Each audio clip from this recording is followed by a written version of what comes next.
This is a short video. We want to explain to you how to fill out the system survey. This is the first page of your system survey form, and it has some information for you at the top. This is the actual system survey, and I'd like you to note that there are bubbles on this form. One is mild, which are symptoms which occur rarely. Number 2 is moderate, symptoms occur several times a month. Or 3 is severe, symptoms that occur almost constantly. We'd like you to fill in the bullet that applies to these types of systems descriptions. Along with that, I'd like you to not fill out every single bullet.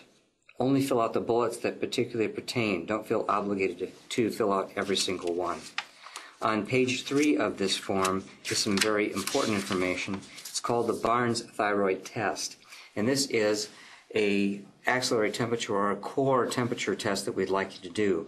This one talks about using a mercury thermometer. Most people don't have one anymore. They have a digital thermometer. So what we'd like you to do is put a digital thermometer by your bed, and to take that thermometer, put it underneath your armpit when you first wake up in the morning before you even raise your head. You can't go to the bathroom. You can't take care of your kids.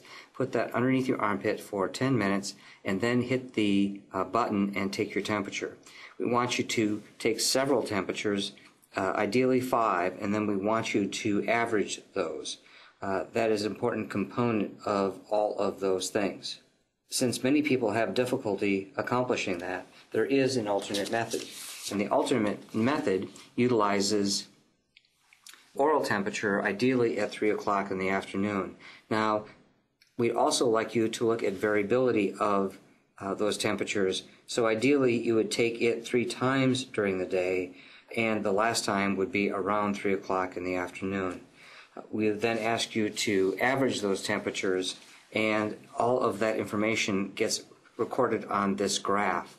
So there are temperatures here and days of the month here, and you're going to fill in the box, blacken the box that equals that temperature. Now, you can't mix your oral temperatures with your axillary temperatures. They have to be 2 separate graphs. And any particular symptoms that you had that day with that particular temperature would be valuable. You ate wheat, for example, you didn't feel near as good. Feedback regarding how you felt as well as temperatures at the same time becomes really important. So we'd like you to then bring that into our office, having that information graphed out, either using the oral method that is located on information on this page, which you should have gotten, or the axillary temperature, which is included on this page. Thank you very much.